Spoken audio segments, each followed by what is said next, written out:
Magnetic field की वजह से हुआ क्या, उसकी वजह से अंदर के जो एटॉमिक डाइपोल थे वो अलाइन हो गए। ठीक है, तो अलाइन कैसे हो गए, आपने कहा सर कुछ इस तरह से, जिस डायरेक्शन में आपका मैग्नेटिक फील्ड था उसी डायरेक्शन में कुछ कुछ हमारे जो डाइपोल हैं वो इस तरह से अलाइन हो गए।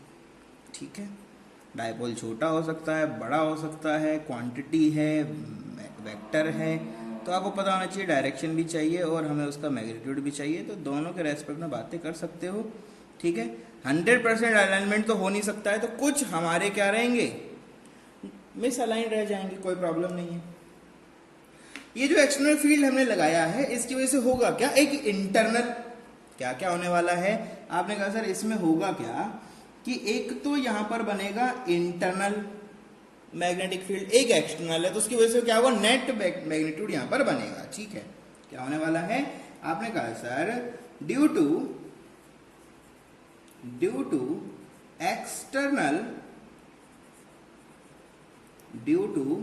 External magnetic field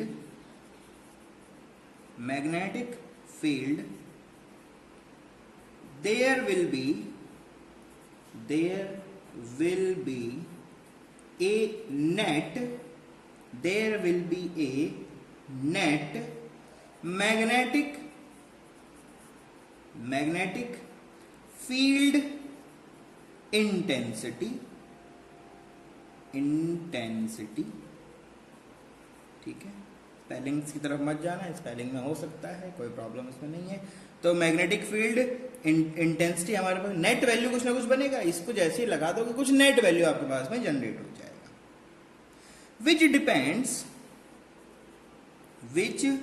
depends two factors, दो तरह का फैक्टर पे वो डिपेंड करता है। किस किस पे डिपेंड करता है वो हम बातें करेंगे, इसके बारे में तो पूरा डिस्कशन अभी हमें करना ही है ना। तो हम लोग क्या कहना चाहते हैं, हम लोग कहना चाहते हैं कि जो नेट मैग्नेटिक फील्ड इंटेंसिटी होता है वो डिपेंड करता है टू फैक्टर्स पे, जिसमें सबसे पहला फैक्टर जो होता है उसको हम लोग बोलते हैं बेटा इंटरनल फैक्टर। क्या बोलते हैं उसको हम लोग, इंटरनल फैक्टर। तो इंटरनल फैक्टर हमारे पास कुछ रहेगा तो वो कौन सा होता है उसको पता लगाएंगे। ठीक है, तो आपने कहा सर इंटरनल अगर देखा जाए तो यहाँ तो बहुत सारे एटॉमिक डाइपोल है, यहाँ पर क्या है, बहुत सारे एटॉमिक डाइपोल है।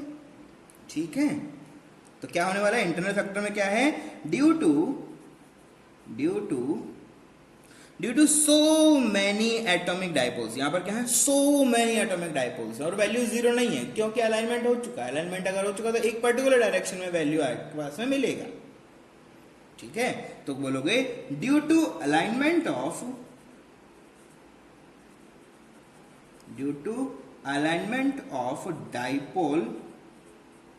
डाइपोल, कौन सा dipole, atomic dipole, due to alignment of dipole some magnetic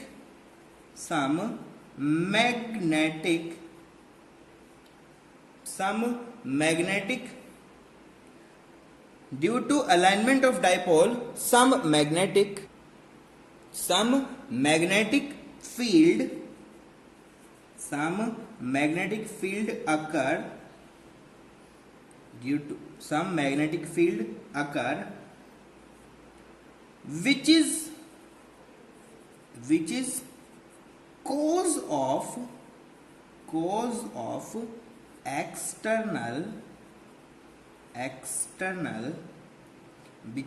of external field, which is external magnetic field। ठीक है, ज्यादा अच्छा क्या रहेगा, विच is cause of external magnetic field, जिसको हम लोग क्या बोलते हैं बेटा, बी एक्सटर्नल। क्या बोलते हैं उसको हम लोग, बी एक्सटर्नल। ठीक है, due to alignment of dipole, कौन सा डाइपोल, मैग्नेटिक डाइपोल, सब magnetic field occur which is cause of external magnetic field, B external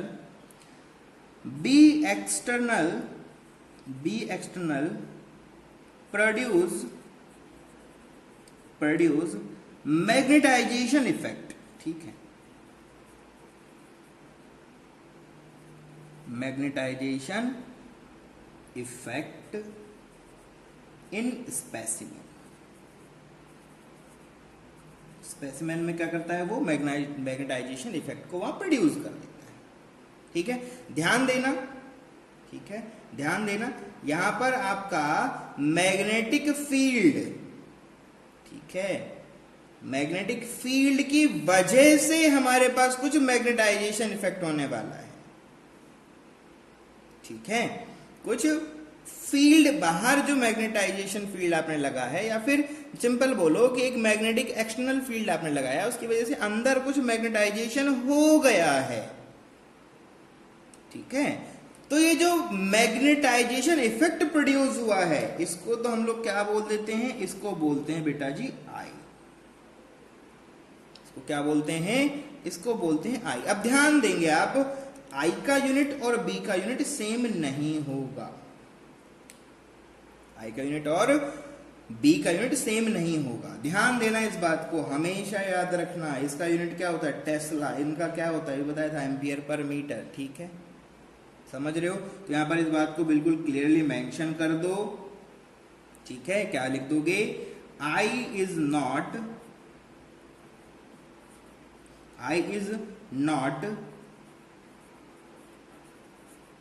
magnetic field, not a magnetic field, magnetic field नहीं है वो।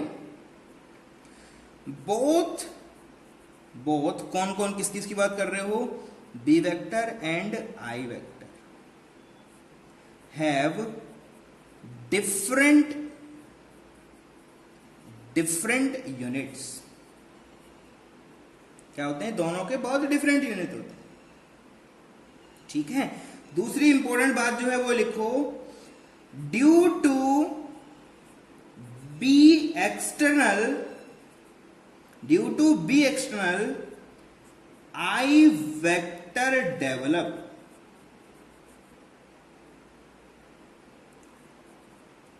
बी की वजह से आई बनता है, दोनों सेम भी नहीं है, दोनों में बहुत डिफरेंस है। ठीक है, इनका यूनिट क्या होता है, दोनों का, देखो सिंपल सी बात है यार, यूनिट की अगर बात करोगे तो इनका यूनिट तो क्या होता है, टेस्ला होता है, इनका यूनिट क्या होता है, एम्पियर पर मीटर होता है, तो दोनों में तो बहुत डिफरेंसेस है, इसमें तो कोई समझने वाली बात ही नहीं है। समझ रहे चीजों को, ये जो आई डेवलप हुआ है हमारे पास में, बी एक्सटर्नल की वजह से क्या हुआ है, कुछ ना कुछ आई डेवलप हुआ है, इसको हम लोग बोलते क्या है, इसी को हम लोग बोलते हैं बी इंटरनल। क्या बोलते हैं इसको हम लोग, बी इंटरनल। ठीक है, ये बी इंटरनल होगा क्या, ये आई की वजह से डेवलप होगा। ठीक है, समझ रहे हो चीजों को, समझ रहे हो चीजों को, ये बहुत ही देखो फंडामेंटल सी बातें, क्या हो रहा है समझ में नहीं आ पा रहा है सर। यार सिंपल सी बात है कि स्पेसिमेन था, स्पेसिमेन के अंदर क्या हो गया, अलाइनमेंट हो गया, और इस अलाइनमेंट की वजह से क्या होगा, एक मैग्नेटिक डायपोल एक पर्टिकुलर डायरेक्शन में बन जाएगा, और इस पर्टिकुलर डायरेक्शन में अगर डायपोल बन जाएगा तो उसकी वजह से क्या होगा, एक मैग्नेटिक फील्ड डेवलप होगा, एक मैग्नेटिक फील्ड डेवलप होगा, जिसको हम लोग क्या बोलते हैं, उसको हम बी इन बोलते हैं, उसको हम लोग क्या बोलते हैं, बी इन बोलते हैं। ठीक है, उसको क्या बोलते हैं, बी इन बोलते हैं। ये बनेगा किसकी वजह से, ये बनेगा आपका आई की वजह से। किसकी वजह से बनेगा बेटा, ये आई की वजह से बनेगा। आई क्या है, क्या है, मैग्नेटाइजेशन वेक्टर। क्या है, मैग्नेटाइजेशन वेक्टर, तो बता रहा है ना किस डायरेक्शन में जा रहा है, तो इस डायरेक्शन में जब ये मूव करेंगे, सारे के सारे एटम जब जाएंगे, तो इसकी वजह से एक हमारा आई बनेगा, और आई किस, इसकी वजह से हमारा बी इंटरनल बनेगा, और ये बी इंटरनल आएगा किसकी वजह से, एक्सटर्नल फील्ड की वजह से यहां डेवलप होगा।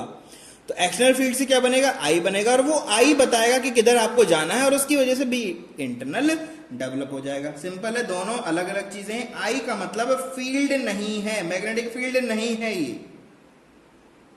ठीक है, ये मैग्नेटिक फील्ड नहीं है, इसकी वजह से ये आएगा। ये किसकी वजह से आएगा, ये एक्सटर्नल की वजह से आएगा। तो ये जो इफेक्ट देगा, ये आई जो इफेक्ट डेवलप करेगा, उसको हम लोग क्या बोलते हैं, उसको बोलते हैं बी इंटरनल। क्या बोलते हैं उसको हम लोग, बी इंटरनल। तो एक फैक्टर तो हो गया इंटरनल, दूसरा फैक्टर हमारे पास में क्या हो जाएगा, एक्सटर्नल फैक्टर। किसकी बात करेंगे हम लोग, एक्सटर्नल फैक्टर के बारे में हम लोग बातें करेंगे। ठीक है, अभी क्या है, एक्सटर्नल फैक्टर में आपने क्या किया था, एक्सटर्नल फैक्टर में आप लोग बी एक्सटर्नल डेवलप करते हो। क्या करते हो, बी एक्सटर्नल को डेवलप करते हो। इसको एक्सटर्नल का मतलब क्या है, बी एक्सटर्नल है ये क्या है, एक्सटर्नल मैग्नेटिक फील्ड है। किसकी वजह से बनता है, तो आपने कहा सर ये बनाया जा सकता है करंट कैरिंग, क्या हो जाएगा, करंट कैरिंग कॉइल की वजह से, करंट कैरिंग कॉइल की वजह से बन सकता है। ठीक है, और इसको हम बोलते क्या है, इसी को बोलते हैं हम लोग एक्सटर्नल फील्ड।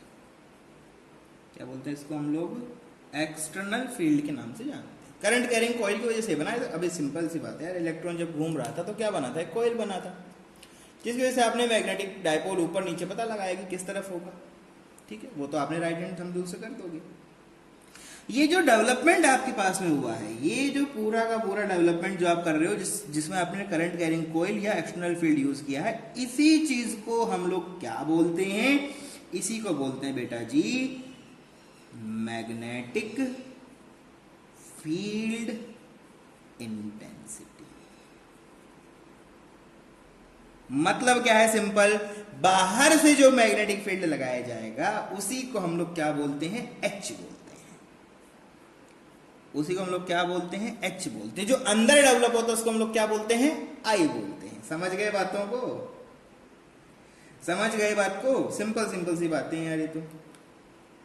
ठीक है, तो इसको मैग्नेटाइजिंग क्या बोलते हैं, इसको आप लोग मैग्नेटाइजिंग वैल्यूज हैं ये, इसको आप लोग इस तरह डेवलप कर सकते। सिंपल सिंपल सी चीजें यार। आप देखो, अगर आपको एच का वैल्यू हाई चाहिए तो डेफिनेट सी बात है, या फिर एच वैल्यू बढ़ाओगे, मतलब अगर आप एक्सटर्नल फील्ड बढ़ा दोगे या फिर करंट कैरिंग कॉइल का फील्ड बढ़ा दोगे, मतलब एच बढ़ाया, तो इसकी वजह से होगा क्या, इसकी वजह से जो एक्सटर्नल फील्ड आप लोग दे रहे हो उसका मैग्नीट्यूड बढ़ेगा, और इससे इफेक्ट क्या आएगा, इसकी वजह से आपका जो मैग्नेटाइजिंग फैक्टर है, जो आपका मैग्नेटाइजिंग फैक्टर है वो क्या करेगा, इंक्रीज करेगा। मतलब क्या है, अलाइनमेंट अच्छा होगा। ये जो वर्ड आपने लिखा है इसका मतलब क्या है, इस मैग्नेटाइजिंग फैक्टर का मतलब क्या है, इस चीज का कहने का जो सिंपल सा मतलब है, बस बेटा जी इतना है कि alignment of atomic dipole, alignment of atomic dipole improve, अच्छे से होने लगेगा, इंप्रूव हो जाएगा वो। क्लियर सब बातें, ठीक है। तो जैसे ये सब बातें आप लोग लिख देते हो, अब यहां से हम लोग बहुत सारे कंक्लूजन कर सकते हैं। क्या कह सकते हो, तो आपने कहा सर इसका मतलब ये है कि जो नेट वैल्यू होगा वो हमेशा एच और आई के समेशन से क्या करेगा, डिपेंड करेगा। आप बिल्कुल सही बात है। क्यों भाई, एक्सटर्नल फील्ड कौन है, एच है, इंटरनल फील्ड कौन है, एच आई है, और इन दोनों का समेशन नेट होगा, क्योंकि दोनों एक ही डायरेक्शन में है ना, वेक्टर है यार, सम कर रहे हो, वेक्टर है, सम कर रहे हो। तो आपने कहा सर इसका मतलब तो ये हुआ कि अगर हम नेट वैल्यू को लिखना चाहें और पॉजिटिव साइन को अगर हटा दें यहां से, तो क्या बनेगा यहां से, आपने कहा सर म्यू नॉट आ जाएगा। क्या बन जाएगा, म्यू नॉट एच प्लस आई। अब बात आती है म्यू नॉट क्या है, इसको लिखेंगे बाद में, कोई प्रॉब्लम नहीं। इसको थोड़ा सा देख लो, अगर मैं इसको लिखूं कि B net divide by mu nought is equals to H plus I, और अगर मैं इसको लिखूं h इज इक्वल्स टू, ये सब वेक्टर है, ये ध्यान रखना, ये सब क्या है, वेक्टर है। क्योंकि वेक्टर में बेटा जी वेक्टर को ही ऐड कर सकते हो, स्केलर को आप ऐड से ऐड नहीं कर सकते। ठीक है, मल्टीप्लाई जरूर कर सकते हो, स्केलर प्रोडक्ट बन जाएगा वो, स्केलर प्रोडक्ट डॉट वाला नहीं भाई, सिंपल। ठीक है, तो एक बहुत ही छोटा इटरेशन हम लोग कर रहे हैं। ठीक है, तो ये सब वेक्टर्स मैंने आपको बताया। तो आपका एच वेक्टर कितना हो जाएगा, एच वेक्टर को आपने बोला सर एच वेक्टर यहां से अगर निकालना चाहें तो बहुत आसानी से लिख सकते हैं, B vector divide by mu naught minus I vector, minus क्या हो जाएगा आपका, आई वेक्टर। बहुत आसान है, अरे कुछ भी नहीं है। ये ध्यान रखना, ये सब वेक्टर क्वांटिटीज चल रही हैं यहाँ पर, ये इंपॉर्टेंट है। ये क्या है, इंपॉर्टेंट, समझ रहे चीजों को, बढ़िया। तो अब बात आती है ये म्यू नॉट क्या चीज है, इसको आप 4th चैप्टर में पढ़ चुके हो, नहीं पढ़ा है कोई बात नहीं। म्यू को हम बोलते क्या है बेटा, इसको बोलते हैं permeability of free space.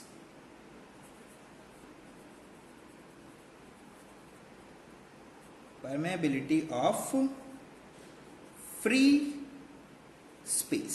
Free space का मतलब क्या होता है? वैक्यूम। क्या बोलते हैं इसको हम लोग? वैक्यूम के नाम से भी जानते हैं, उसमें कोई प्रॉब्लम नहीं। वैल्यू कितना होता है? तो म्यू नॉट का वैल्यू क्या होता है आपके पास में? 4 पाई मल्टीप्लाई बाय 10⁻⁻⁷ यूनिट रहेगा कुछ ना कुछ। तो यहां से ध्यान दो, आपसे पूछे कि भाई h का क्या यूनिट है। आपसे कोई अगर यहां से पूछ ले कि बताओ h का यूनिट क्या है, तो आप बता दोगे कि h का यूनिट और I का यूनिट, h एंड I का यूनिट क्या है? सेम है। दोनों का यूनिट क्या है बेटा जी? सेम है। आपने कहा सर कैसे बोला? अरे यार फर्स्ट चैप्टर 11th क्लास का याद करो, यूनिट इन डायमेंशन। दो चीजें अगर ऐड हो रही हैं इसका मतलब दोनों का जो यूनिट है वो सेम होगा। इसका मतलब है h का यूनिट और जो I का यूनिट है वो सेम है, और वो है कितना? वो है एम्पियर पर मीटर। एरिया नहीं है ये, ठीक है? तो एम्पियर पर मीटर, या फिर क्या लिख सकते हो? एम्पियर मीटर -1, ये हो जाएगा। ध्यान देने वाली बात क्या है? आप एक्सटर्नल फील्ड को H बोलने वाले हो। बी एक्सटर्नल जो है वो एक प्रॉपर्टी है। H क्या है? उसको रिप्रेजेंट करने का तरीका है। समझ रहे हो चीजों को, है ना? तो एक्सटर्नल फील्ड अलग चीज है, H अलग चीज है, इंटरनल फील्ड अलग चीज है, I अलग चीज है। एक्सटर्नल फील्ड से फील्ड H डेवलप करता है, इंटरनल फील्ड I डेवलप करता है, ठीक है? तो ये एक बहुत ही छोटा सा इटरेशन हमारे पास में आ गया है, कोई इश्यू इसमें नहीं है। अब देखो हमारा जो फॉर्मूला हमने बनाया है उसको थोड़ा सा इंप्रूव करने की कोशिश करते हैं। तो आपने क्या लिखा है? आपने लिखा है बी नेट। अच्छा बी भी लिख सकते हो, कोई प्रॉब्लम नहीं है, क्योंकि एक्सटर्नल इंटरनल को तो हमने अलग अलग रिप्रेजेंट कर ही दिया है, कोई दिक्कत उसमें हुआ ही नहीं है, ठीक है? तो बी नेट जो आपके पास में आया है वो वैल्यू आपने लिखा है, this is nothing but mu naught multiply bye H plus, ये लिखा है। सब वेक्टर हैं, सब वेक्टर हैं, कोई प्रॉब्लम नहीं। अब देखो थोड़ा सा आप याद करो, ये तो आपका बेसिक फॉर्मूला है, इसको तो आपको याद ही रखना है, ठीक है? ये तो आपके लिए बहुत इंपॉर्टेंट है, बहुत ज्यादा इंपॉर्टेंट, आगे बहुत यूज होगा इसका, बहुत ज्यादा भर भर के यूज होगा, तो इसको तो भूलना नहीं है बिल्कुल। चलो अब थोड़ा सा आगे बढ़ते हैं। तो क्या लिखा जा रहा है? आपने कहा सर अगर मैं एक्सटर्नल फील्ड बढ़ाऊं तो क्या होगा? H बढ़ेगा। और अगर एक्सटर्नल फील्ड बढ़ाओगे तो डेफिनेट सी बात है इंटरनल फील्ड भी क्या करेगा? बढ़ेगा। वो भी इंटरनल फील्ड भी बढ़ेगा, और इंटरनल फील्ड बढ़ रहा है इसका मतलब I का वैल्यू भी क्या हो रहा है? बढ़ रहा है, ठीक है? तो आपने कहा सर इसका मतलब ये है मोर द वैल्यू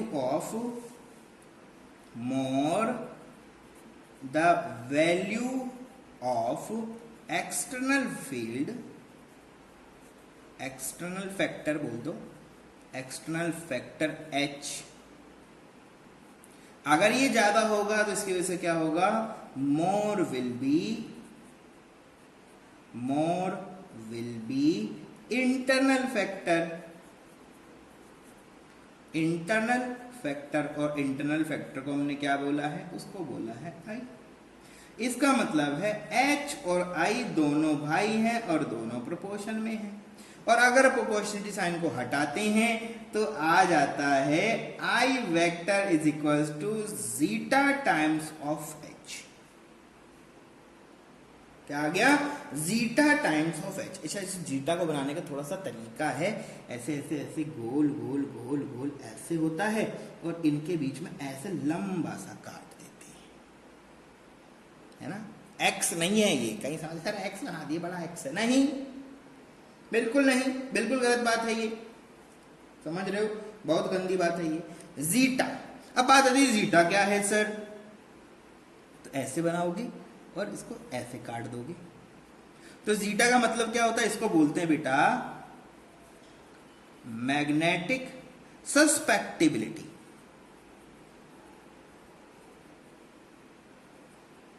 क्या बोलते हैं? Magnetic susceptibility.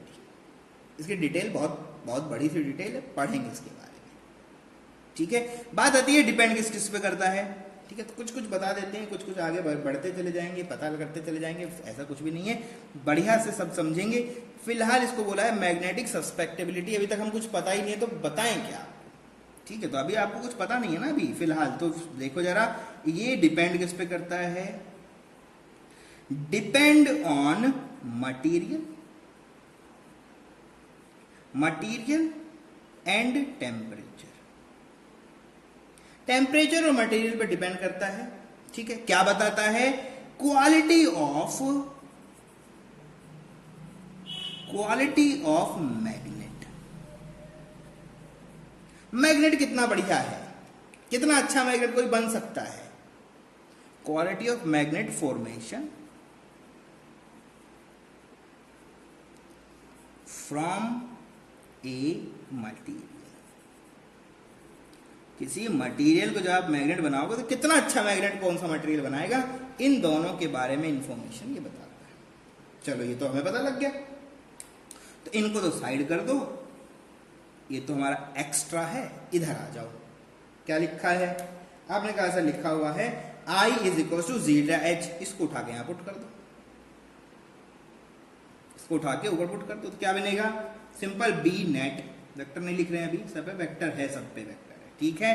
तो कितना हो जाएगा, mu not H plus zeta times of H, H common ले लिया तो क्या बना, B net is equal to mu not H multiply by 1 plus zeta, क्या बना, 1 प्लस जीटा,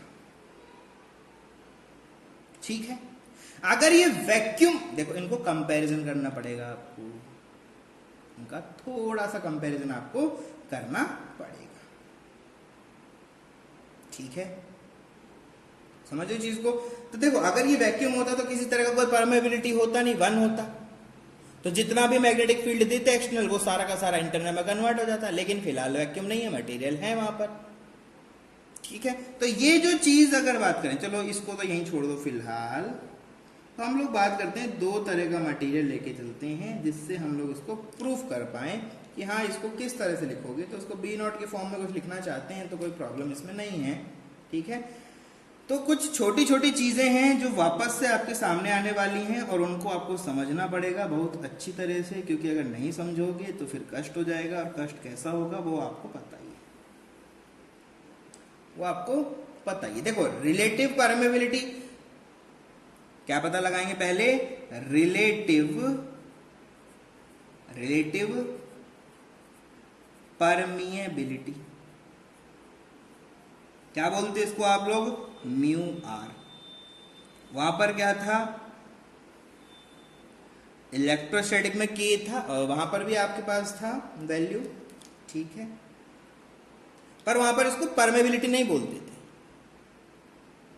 वहां पर इसको हम लोग परमेबिलिटी नहीं बोलते थे, ठीक है। क्या बोलते थे वहां पर, इसको क्या बोलते थे, इसको बोलते थे बेटा जी हम लोग परमिटिविटी, क्या बोलते थे, परमिटिविटी, एप्सिलॉन आर से रिप्रेजेंट करते थे, वो बड़ी चीजें नहीं है, ठीक है।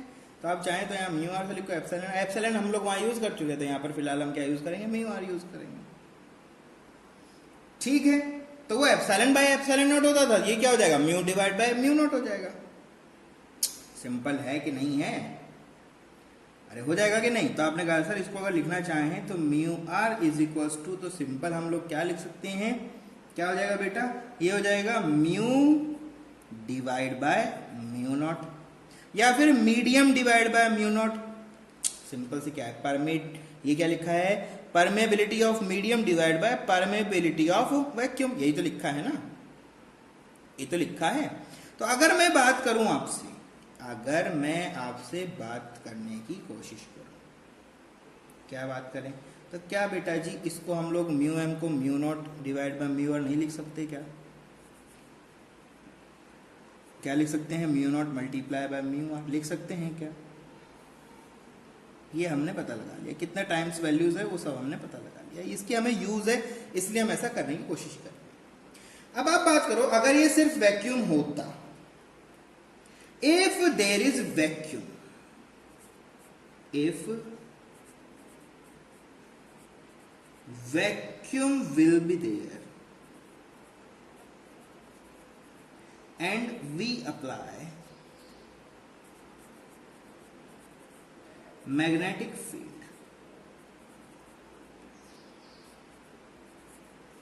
तो नेट वैल्यू कैसे लिखते हैं आप लोग?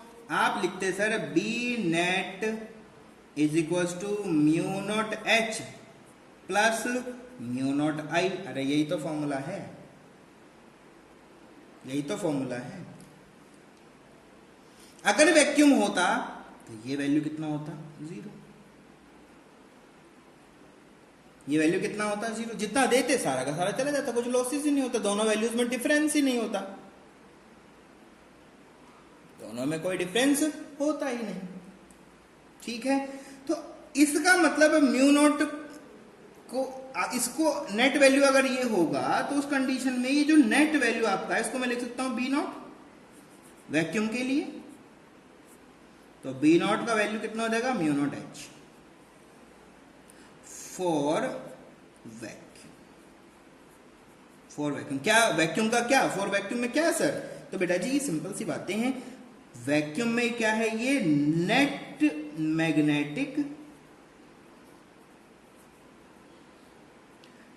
मैग्नेटिक फील्ड ले रहे हैं हम लोग वैक्यूम के लिए।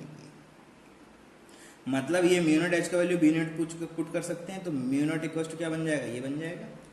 चलो तो नेक्स्ट पेज की तरफ मूव करते हैं और इसको आगे सोल्व करते हैं। ठीक है, तो आपने पता लगा लिया कि B naught is equal to कितना हो जाएगा? Mu not H. और अभी फिलहाल मीडियम के लिए अगर बात करते हो, किसके लिए बात कर रहे हो आप लोग? मीडियम के लिए अगर बात करते हो तो यह सिंपल नेट वैल्यू पता लगाना चाहते हो, तो नेट वैल्यू कितना आ चुका है? वो आपके पास में था mu naught H multiply by 1 plus zeta, यही था। अगर सिर्फ वैक्यूम हो तो क्या लिख दोगे आप? आपने कहा सर उस कंडीशन में नेट वैल्यू जो रहेगा वो कितना हो जाएगा? B naught 1 plus zeta. कितना हो जाएगा? B naught 1 plus zeta. B naught 1 plus zeta आपका वैल्यू हो जाएगा, कोई प्रॉब्लम नहीं है इसमें। तो समझ रहे हो चीजों को? वो सिर्फ एक्सटर्नल की बात हुई, एक्सटर्नल की वैल्यू है ये, समझ नहीं रहे, ये एक्सटर्नल का वैल्यू आया है। वैक्यूम के लिए अगर आपको देखना हो तो किस टर्म में आप लोग रिप्रेजेंट करोगे वो हमने पता लगा लिया। ठीक है, अगर मीडियम की बात करें हम लोग तो क्या होगा? तो आपने कहा सर ये तो था किसके लिए? वैक्यूम के लिए। अगर हम किसी मीडियम के लिए बात करना चाहें तो मीडियम के लिए क्या लिखोगे? आपने कहा sir mu multiply by H, या फिर म्यू आर इंटू एच लिख सकते हो। क्या लिख सकते हो आप? मीडियम लिख दो सिंपल यार, म्यू एम इंटू क्या हो जाएगा? एच हो जाएगा। और सिंपल सा बात है यार, अगर आप इस तरह से दोनों को कंपैरिजन करोगे, मीडियम के लिए वैल्यू इतना हो जाएगा, भाई वैक्यूम के लिए म्यू नॉट एच है तो मीडियम के लिए क्या हो जाएगा? म्यू एम इंटू एच हो जाएगा, सेम फॉर्मूले से जो ऊपर से आया। तो इस चीज को अगर आप कंपैरिजन करने के लिए जाओगे तो कंपैरिजन करने बैठोगे तो क्या मिलेगा? तो आपको मिलेगा mu medium is equals to mu naught 1 plus zeta. कैसे आया सर? ये रहा इक्वेशन, ये रहा, इसमें पुट कर दो। क्या क्या इक्वेशन है दोनों बता रहा हूं मैं आपको। ये चीज क्या है? This is for vacuum. ये चीज क्या है? For vacuum. और ये किसका है? मीडियम। दोनों को अगर मैं उठा लूं तो बेटा जी मीडियम में नेट वैल्यू पुट कर दूं तो कितना बनेगा? Mu M H is equals to mu not H, B naught का वैल्यू, और 1 प्लस क्या आ जाएगा? जीटा। एच से एच खत्म हो जाएगा तो क्या बचेगा? Mu M is equals to mu naught into 1 plus zeta. बना क्या? इसको यहां लिख दिया। और ये बहुत इंपॉर्टेंट वैल्यू है। अगर आपको सस्पेक्टिबिलिटी गिवन हो और आपको कोई म्यू वैल्यू पता लगाना हो तो आप ये कर सकते हो। मीडियम के लिए है, आप सिंपल म्यू भी लिख सकते हो, कोई प्रॉब्लम नहीं है। तो आप चाहो तो म्यू में लिख सकते हो, आप चाहो तो इसको म्यू मीडियम भी लिख सकते हो, वो प्रॉब्लम नहीं है। ठीक है, सब बातें समझ रहे हो चीजों को? मटेरियल के लिए ये बातें हैं, वैक्यूम के लिए ये बातें हैं, नेट वैल्यूज की बातें हो रही हैं, सबको हमने कंपेयर कर लिया है, कंपेयर करने से रिजल्ट निकाला है, रिजल्ट में हमें दो फॉर्मूला मिला है, दोनों ही बहुत इंपॉर्टेंट है, इस तरह से याद रखें, ठीक है, इस तरह से याद करोगे। तो आपने कहा सर अगर देखा जाए तो अभी अभी हमने पता लगाया था कि म्यू एम जो होता है वो होता है mu not multiply by mu R, ये तो है। कहां से पता लगाया था? बाय रिलेटिव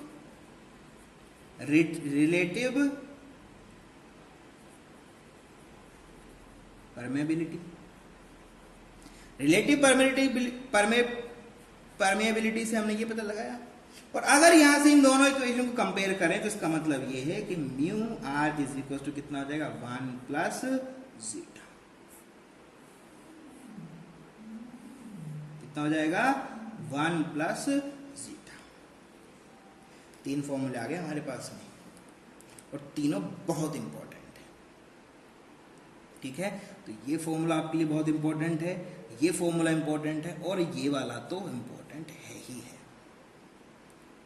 ये हम लोगों ने पता कर लिया कि रिलेटिव वैल्यूज को कैसे निकाला जाता है, रिलेटिविटी कैसे वर्क करती है ना, वो सब चीजें आप लोग कर सकते हो, कोई प्रॉब्लम इसमें नहीं होगा।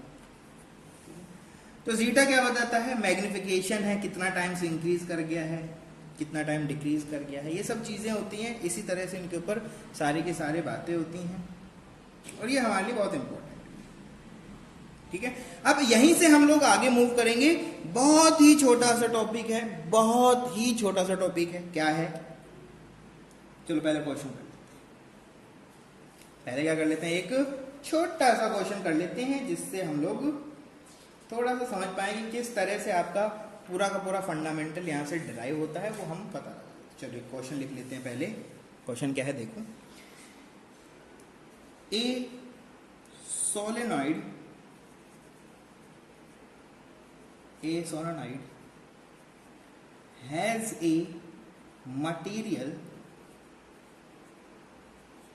material of relative permeability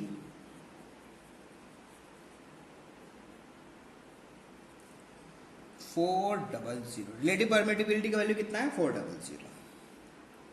relation है तो उसका यूनिट नहीं होगा। If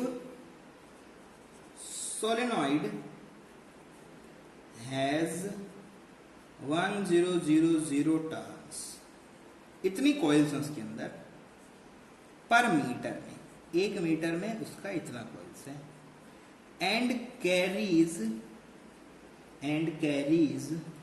A current of 2 ampere. Find क्या करना है? H पता लगाना है, B नेट का वैल्यू पता लगाना है और I का वैल्यू पता लगाना है। दोनों चीजें आपको करना है। देखो आप अगर चाहें डायरेक्ट कर सकते हो, आप अगर चाहें तो सब कुछ आपके हाथ में है। देखो सिंपल सी बात है, ठीक है। तो आप चाहो तो डायरेक्ट अभी जो फॉर्मूले बताए उनको यूज करो, आप चाहो तो वैसे जो आपका बेसिक प्रिंसिपल है 4th चैप्टर का वो यूज करो, दोनों ही पॉसिबल है, कोई प्रॉब्लम नहीं है। तो मैं आपको दोनों तरीके बता रहा हूं, कोई प्रॉब्लम नहीं है। अब पहला फर्स्ट मेथड में क्या है? आपने कहा सर देखिए नेट वैल्यू जो होता है सोलेनॉइड का, नेट वैल्यू किसकी बोल रहा हूं? सोलेनॉइड की। ये होती है mu naught N multiply by I. N क्या होता है? एन होता है नंबर ऑफ टर्न्स। एन क्या होता है? Number of turns. तो आपने कहा सर ये वैल्यू हो गया mu not multiply by number of turns कितना है? 1000। और करंट का वैल्यू कितना है? 2। इसका मतलब ये कितना है भाई? वैक्यूम। म्यू नॉट रख दिया, इसका मतलब ये वैक्यूम के लिए है। तो आपने कहा सर ये मेरे पास आ गया 2000 म्यू नॉट, और इसी को मैं क्या बोल दूंगा? इसी को बोल दूंगा बी नॉट। क्यों? क्योंकि ये वैक्यूम के लिए है। किसके लिए है ये? वैक्यूम के लिए। अब आपने कहा सर क्योंकि मुझे फॉर्मूला पता है और वो है कि बी नॉट का वैल्यू कितना होता है? म्यू नॉट एच होता है। तो बी नॉट हमने अभी पता लगाया, तो ये वैल्यू आया म्यू नॉट इंटू 2000 और ये इक्वलेंट हो जाएगा म्यू नॉट इंटू एच। तो आपने कहा सर एच का वैल्यू यहाँ से आ गया और वैल्यू हो गया 2000, मतलब 2000। यूनिट क्या हो जाएगा? Ampere per metres. आपने कहा सर अब मटेरियल डाल दो, तो जैसे ही मटेरियल डालोगे मतलब हमें किसका वैल्यू चाहिए? मटेरियल के लिए। तो मटेरियल की वैल्यू कितना हो जाएगा? आपने कहा सर ये हो जाएगा mu M multiply by N multiply by I. और म्यू एम होता क्या है? ये होता है mu not multiply by mu R multiply by N multiply by R. तो आपने कहा सर ये हो गया mu not multiply by mu R का वैल्यू कितना दिया है? 400, एन का वैल्यू कितना है? 1000 और आई का वैल्यू कितना है? 2। तो वैल्यू कितना हो गया मेरे पास में? देखो 4 दूनी 8, मतलब 800 और 1000। तो ये हो गया 800 और ये हो गया 1000। कितना हो गया? म्यू नॉट वैल्यू किस में आ जाएगा? एम्पियर मीटर्स में। एम्पियर मीटर में आएगा क्या? Mu naught into ampere metre में आएगा। ठीक है, तो ये वैल्यू सिंपल इसका यूनिट है, तो यूनिट में ऐसे रहने दो। तो कैलकुलेट करो, म्यू नॉट का वैल्यू पुट कर दो। तो बी एक्सटर्नल कितना हो जाएगा? 800000 1 2 3 4 5 1 2 3 4 5 very good multiply by 4 pi into 10⁻⁻, इसका वैल्यू कितना था बेटा? -7। सॉल्व करो, तो जैसे ही सॉल्व करोगे कुछ ना कुछ 4 पाई का वैल्यू रखोगे, 4 इंटू कितना होगा? 3.14 रखोगे या फिर 22/7 रखोगे, मल्टीप्लाई बाय 4 करोगे। ये है 7 वैल्यूज है, तो 5 तो ये खत्म हो जाएगा, वहां से कुछ ना कुछ आएगा, तो वैल्यू आएगा आपके पास में लगभग 1 टेस्ला। कितना आएगा वैल्यू? लगभग 1 टेस्ला। ये तो हमारा कन्वेंशनल मेथड हो गया। कन्वेंशनल मेथड से हमने सॉल्यूशन कर लिया, चलो बढ़िया है। अब क्या करें? आपने कहा सर अब हम लोग थोड़ा सा इसको क्या कर देते हैं? अपने फॉर्मूले यूज करके कर देते हैं। हम इसको क्या कर देते हैं? फॉर्मूले यूज करते हैं। अरे नहीं भी करोगे तो कोई दिक्कत नहीं। अभी आपको 3 चीजें पता लगाना था, आई पता लगाना था, एच पता लगाना था और एक्सटर्नल। तो एक्सटर्नल आ गया, एच आ गया, आई नहीं आया, तो आई के लिए काम करो ना। अब आई के लिए कैसे करोगे? आपने कहा sir B M is equal to जो होता है वो होता है mu not H plus I. ठीक है, इसका वैल्यू हमारे पास में आ चुका है 1, और 1 जैसी वैल्यू है तो ये होता है 4 पाई इंटू 10⁻⁻7। एच का वैल्यू है मेरे पास में 2 इंटू 100, प्लस में क्या है? आई है। आई का वैल्यू कैलकुलेट करना है, तो आपने कहा सर आई का वैल्यू कैलकुलेट करो, तो ये वैल्यू हो जाएगा 8 इंटू 10⁻5। वैल्यू हो जाएगा एम्पियर पर मीटर। नहीं ऐसे पता लगाना, कोई बात नहीं। I इज इक्वल टू क्या होता है? x इंटू एच होता है, और मुझे पता है कि mu R is equal to क्या होता है? Mu M divide by mu naught होता है, और ये वैल्यू होती है 1 प्लस जीटा के इक्वलेंट होती है क्या? इसका मतलब क्या है कि जीटा इज इक्वल टू क्या हो जाएगा? Mu R -1। इसका मतलब म्यू आर का वैल्यू कितना है? 400 माइनस कितना हो जाएगा? 1। तो ये वैल्यू कितना हो जाएगा? 399, और ये लगभग 400 ही है। ये लगभग कितना? 400 ही, वो ज़्यादा डिफरेंस नहीं आया। तो आपने कहा sir I is equal to कितना हो जाएगा? 399 मल्टीप्लाई बाय एच का वैल्यू कितना है? 2 इंटू 10⁻3। ठीक है, तो ये 399 लिखो या 400 लिखो, एक ही चीज़ है। तो लगभग लिख रहा हूं मैं, इसलिए कितना हो जाएगा? 400 इंटू 2 इंटू 10⁻3, तो लगभग कितना आ जाएगा? देख लो, 800 और ये हो गया 5, तो 10⁻5 वैल्यू कितना आ जाएगा? Ampere metre. देख चेक कर लो, ये वैल्यू और ये वैल्यू दोनों सेम है, दोनों मेथड से आपको बता दिया। ठीक है, दोनों मेथड को आपने यूज कर लिया। ये तो हमारी बहुत छोटी सी चीजें हैं, बहुत छोटी सी बातें हो गई हमारे पास में। आज हम लोग वापस से जाएंगे क्लासिफिकेशन ऑफ मटेरियल्स। किसके बेस पे कर रहे हो क्लासिफिकेशन? कुछ छोटे फैक्टर्स है जिसको हम लोग काउंट करने वाले हैं, और वही हमारे लिए बहुत इंपॉर्टेंट आज बनने वाले हैं। ठीक है, तो क्या क्या फैक्टर है वो देखें। जो क्लासिफिकेशन जब करेंगे तो बहुत सारी तरह से करेंगे, कोई इसमें प्रॉब्लम नहीं होना चाहिए। ठीक है, तो बातें करते हैं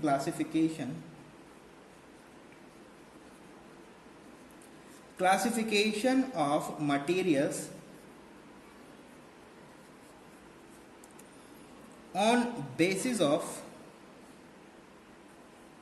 on basis of zeta and mu are.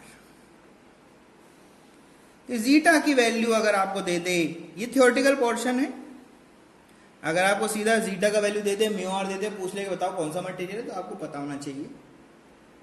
Material 3 तरह के हैं, ये हमें पता है। तो सबसे पहला मटेरियल क्या है? सबसे पहला मटेरियल तो सर जी डायामैग्नेटिक होता है। क्या होता है? डायामैग्नेटिक होता है। तो डायामैग्नेटिक अगर मटेरियल हमारे पास में होता है तो आपने कहा सर इसमें क्या क्या होता है? देखो सिंपल सी बातें हैं, जो जो आपने पढ़ा है सब यहां पर समराइज हो जाएगा, पूरा का पूरा चैप्टर। ठीक है, क्या क्या होता है यहां देखो। तो आपने कहा सर पहली बात, नो एटॉमिक डाइपोल्स, कोई डाइपोल इसके अंदर एटॉमिक डाइपोल होता ही नहीं है। ठीक है, दूसरी क्या है, इनके बारे में बात होता है, ये होते हैं वीकली रिपल्ड, रिपल्शन मिलता है इनको। क्या होता है? वीकली रिपेल्ड इन एक्सटर्नल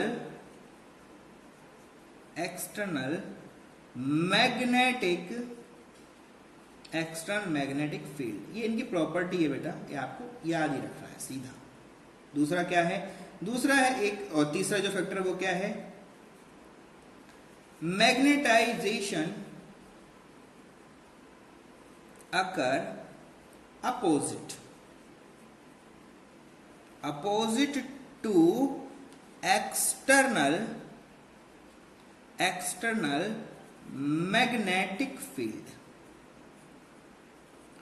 जो आप एक्सटर्नल मैग्नेटिक फील्ड लगते हो उसके अपोजिट होता है, तभी तो रिपल्शन हो रहा है भाई, तभी तो क्या हो रहा है? रिपल्शन हो रहा है। उल्टे चलेगे तो उसको टॉर्क लगा के सीधा करेगा वो। समझ रहे हो? अब क्या है? अब है कि I and H are of opposite nature.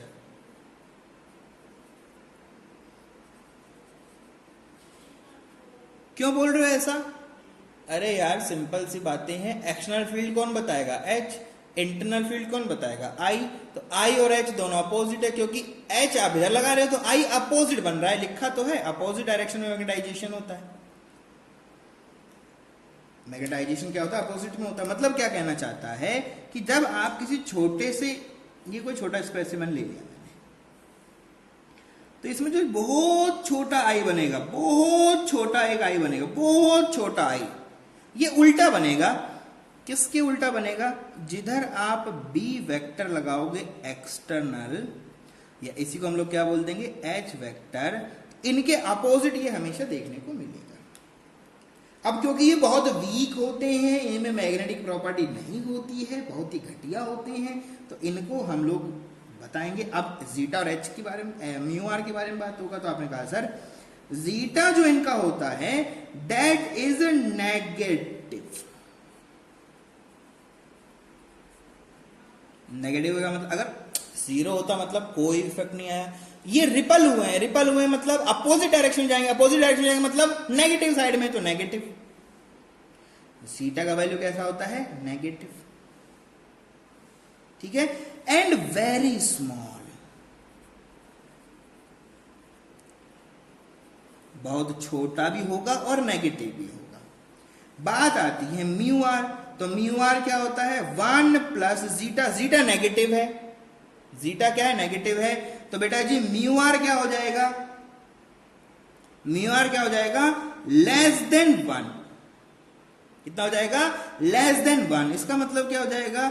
Value छोटा भी होगा एंड स्लाइटली लेस देन 1। एक से बहुत छोटा सा कम, छोटा सा कम। ठीक है, आपने कहा सर ये जीटा माइनस कैसे आया? तो ये भी आपको मैं प्रूफ कर सकता हूं, उसमें कोई प्रॉब्लम नहीं है, बहुत ही आसान सी बात है। फॉर्मूले हमारे पास सारे बैठे हुए हैं, क्या क्या होता है वो देखो। I इज इक्वल टू क्या होता है? जीटा टाइम्स एच होता है, ये फॉर्मूला बेसिक फॉर्मूला है। और हमारा यहाँ पर क्या है कि I जो है वो माइनस एच की इक्वलेंट है, इसका मतलब I इज इक्वल टू क्या हो जाएगा? माइनस जीटा टाइम्स एच हो जाएगा। ठीक है, तो क्या हो गया, zeta is equals to negative, zeta का वैल्यू कितना हो गया, नेगेटिव। तो डायमैग्नेटिक के बारे में ये इंफॉर्मेशन है जिसमें म्यू आर और इसका इंपॉर्टेंस आपके लिए बहुत है। क्या क्या इंपॉर्टेंट है, ये और ये, तो इस बात को यहां लिख दें। डायमैग्नेटिक का मतलब क्या होता है, zeta less than 0 and mu R less than 1, ये मतलब होता है डायमैग्नेटिक। कहीं पर भी अगर ऐसा लिखा हुआ इसका मतलब वो क्या कहना चाहता है, डायमैग्नेटिक मटेरियल के बारे में बातें करना चाहता है। गुड, बढ़िया। चलो तो आगे बढ़ते हैं, कोई दूसरा मटेरियल, ठीक है, तो दूसरा मटेरियल क्या लेके चलें सर, ये भी नहीं पता, कोई बात नहीं, पैरामैग्नेट।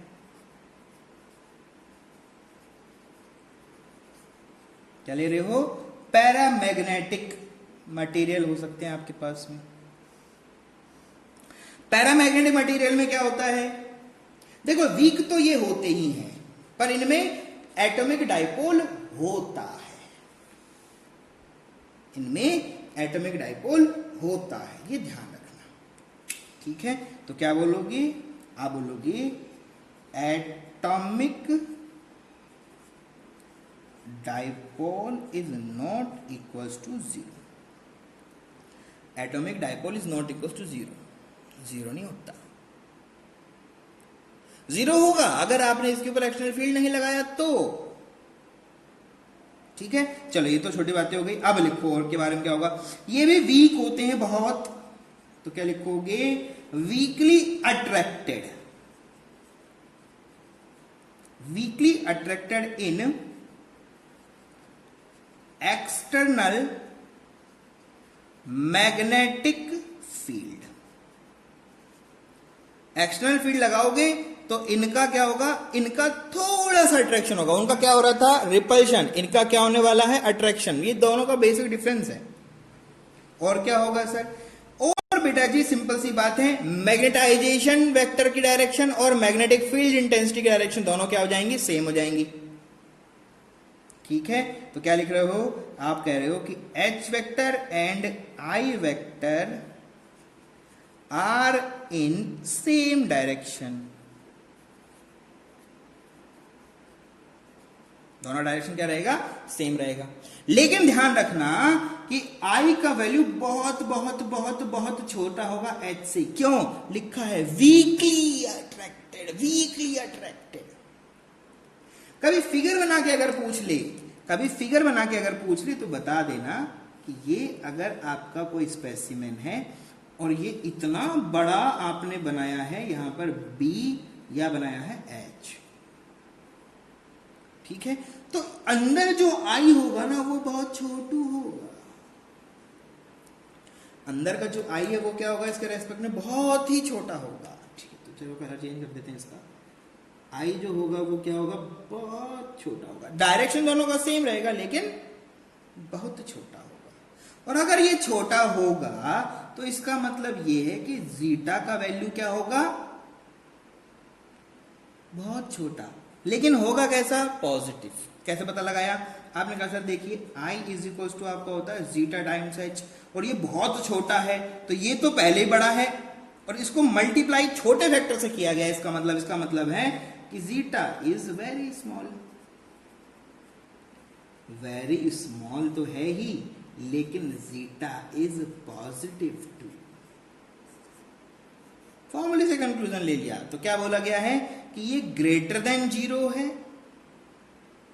ये क्या है, ग्रेटर देन 0 है, और ये कैसा हो गया, इसी को हम लोग क्या बोलते हैं, पॉजिटिव। क्या बोलते हैं इसको बेटा जी हम लोग, पॉजिटिव। तो पॉजिटिव तो है ही है, लेकिन साथ में याद रखना ये बहुत छोटू है। कैसा है, बहुत ही छोटू है। अब आपने कहा सर म्यू आर कैसा होगा, तो म्यू आर का वैल्यू कितना होता है, 1 प्लस जीटा, तो म्यू आर का वैल्यू कितना हो जाएगा, 1 प्लस स्मॉल वैल्यू, कितना हो जाएगा, स्मॉल वैल्यू। तो क्या लिखोगे, म्यू इज ग्रेटर देन 1, कितना हो जाएगा, ग्रेटर देन 1। तो क्या लिखना पड़ेगा, ब्रैकेट के अंदर कुछ ना इंफॉर्मेशन देना पड़ेगा, तो क्या दोगे, आपने कहा सर ये स्मॉल है बट स्लाइटली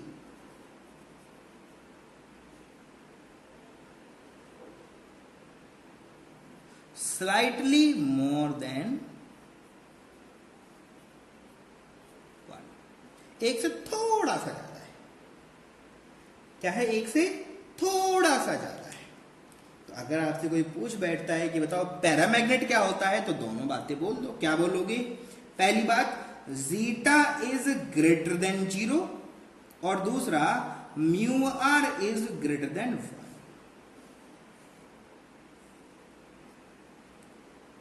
ठीक है? बहुत छोटा वैल्यू होता है।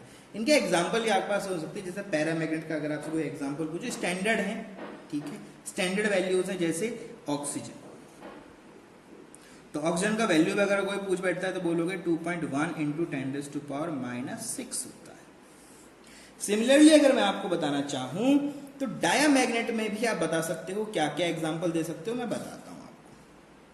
तो डायामैग्नेट में अगर आपको एग्जाम्पल देना पड़े तो आप दे दोगे कॉपर,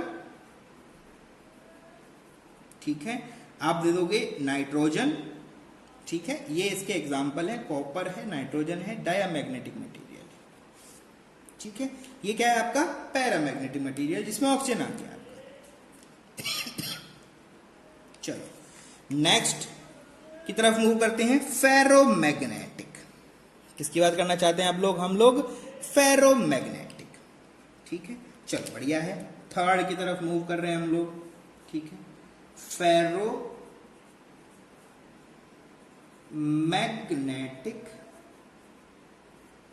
फेरोमैग्नेटिक में क्या क्या होगा? यहां होंगे बेटा जी कांड। क्या होंगे यहां पर? कांड। ध्यान देना, यहां पर बहुत खेल होगा। क्या खेल होगा सर? देखिए जरा। पहली बात तो, जब पैरामैग्नेट स्लाइटली अट्रैक्टेड थे तो ये तो भयानक अट्रैक्टेड होंगे। कैसे होंगे ये? भयानक अट्रैक्टेड देखने को मिलेंगे। तो आपने बोला फेरोमैग्नेट में अगर आप बात करना चाहते हो तो सबसे पहली बात जो है वो ये है, दे आर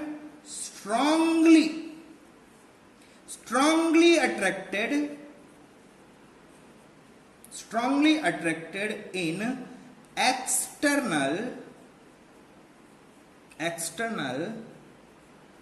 magnetic field। पहली बात। दूसरी बात तो आपने बोला सर जब वो भी एच और आई दोनों का डायरेक्शन क्या था? सेम ही था। तो यहां भी क्या होगा? I and H are in same direction.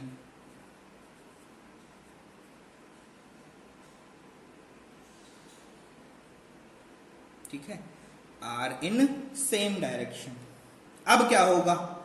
यहां पर zeta is much more than 0। Positive तो रहेगा ही, पॉजिटिव भी रहेगा, बट यहां पर क्या होगा? Very large. क्या होगा यहां पर? ये बहुत ही बड़ा होगा, लाखों में, हजारों में ये आपका होगा। तो डेफिनेट सी बात है, म्यू आर की जब बात करोगे तो उसमें जीटा क्या होता है? ये होता है 1 + जीटा। और अगर ये ज्यादा है तो म्यू आर का वैल्यू भी क्या होगा? Mu R is much much much much much higher as compare of 1। बहुत ज्यादा होगा, ठीक है। तो क्या लिखोगे? आपसे बोलता है फेरोमैग्नेट तो जीटा इज ग्रेटर देन 0, और अगर बोलता है म्यू आर के लिए तो ग्रेटर देन 1। ये रिप्रेजेंटेशन है किसका? फेरोमैग्नेट का, ठीक है। इसके बहुत सारे हैं, निकेल है आपके पास में, रो आयरन जिसको आप बोलते हो, ठीक है, सॉफ्ट आयरन, स्टील, ये सब इसके एग्जाम्पल है आपके पास में, ठीक है। तो ये तो हमने आज छोटी सी बातें की हैं पैरामैग्नेट, फेरोमैग्नेट और डायमैग्नेट के बारे में। नेक्स्ट लेक्चर में हम इसके बारे में डिटेल डिस्कशन करेंगे, किस तरह से कैसा कैसा बिहेवियर आपको देखने को मिलता है, ठीक है। वो सब हम बातें करेंगे। तब तक के लिए stay safe, stay blessed. Thank you very much.